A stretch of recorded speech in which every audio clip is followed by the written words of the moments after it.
Alright, what we have here is a 1976 Skidoo TNT 340 barn find. This machine is in mostly complete condition. Looks like it's got almost everything it originally would have had. License plate here expired last in, see if I can read that. Looks like 1981. So, let's take a look under the hood, shall we? I noticed right away the headlight is hanging out. Unfortunately, that'll have to be fixed. Don't know why it's not holding put in there, but we'll get to that eventually. Looks like it's got a single carburetor. Obviously, twin-cylinder 340, as indicated by the fact that it's a 340.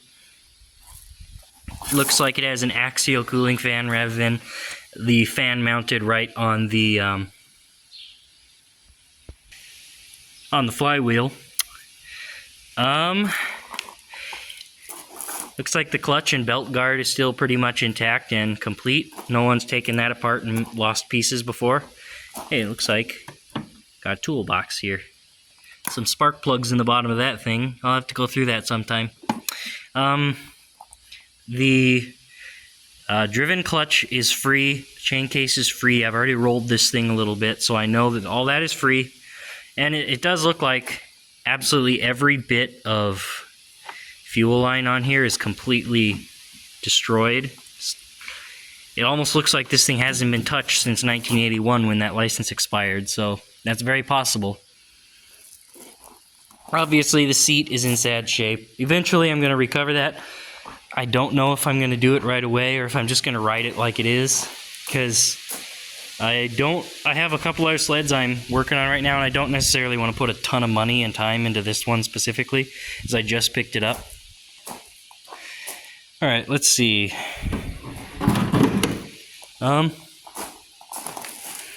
But overall, it looks pretty good. You could tell the hood's been cracked in quite a few places, and someone riveted pieces of metal in behind the cracks to reinforce and fix it up. Another thing I should show here is it's got those famous Skidoo primer knob here. Never had a sled with one of these because I never had a Skidoo. I'll be interested to see if that actually works. I can actually, when I move it like this, it feels like it's actually pulling air, so maybe it does work. The recoil seems to be in pretty nice shape. I'm not going to turn the engine over right now because I haven't put any oil down the cylinders, so it would be turning over dry. And when I get a new to me anyway, when I get a new to me sled, I like to pull the plugs out first, put a good amount of oil down both cylinders, and then let it soak for a little while before turning it over the first time, because if you turn it over with a dry engine, you're risking tearing your old dry crank seals, and it's a lot safer to let them get nice and lubricated up with that oil. Might be too late though, because I already turned it over a few days ago, but very slowly. I guess we'll see.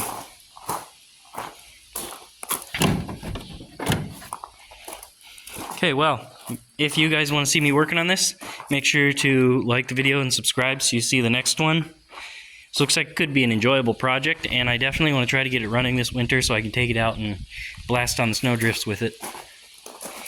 So yeah, make sure to like, comment, and subscribe. Hopefully I'll see you again to work on this in the near future.